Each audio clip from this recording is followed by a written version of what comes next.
People's leasing and financial service বন্ধ না করার দাবি জানিয়েছে প্রতিষ্ঠানটির আমানতকারীরা। প্রতিষ্ঠানটি বন্ধ না করতে প্রধান উপদেষ্টা ও অর্থ উপদেষ্টার হস্তক্ষেপ চান তারা।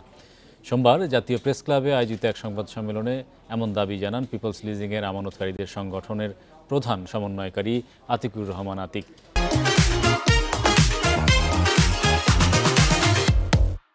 তিনি বলেন, বাংলাদেশ ব্যাংকের সিদ্ধান্তে যদি প্রতিষ্ঠানটি বন্ধ হয়ে যায় তাহলে সাধারণ আমানতকারীরা তাদের কষ্টার্জিত অর্থ থেকে বঞ্চিত হবেন।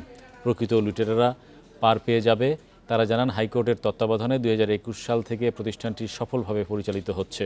তাদের দাবি, পিপলস লিজিং বন্ধ না করে বরং লুট হওয়া সম্পদ পুনরুদ্ধার করে আমানতকারীদের স্বার্থ রক্ষা করতে হবে।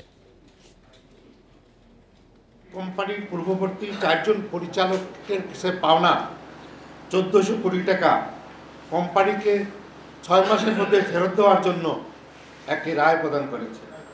ফলে কোম্পানির সকল আমানতকারীরা তাদের যে আমানতের অর্থ প্রায় 700 কোটি টাকা ফেরত পাওয়ার একটা উজ্জ্বল সম্ভাবনা সৃষ্টি হয়েছে।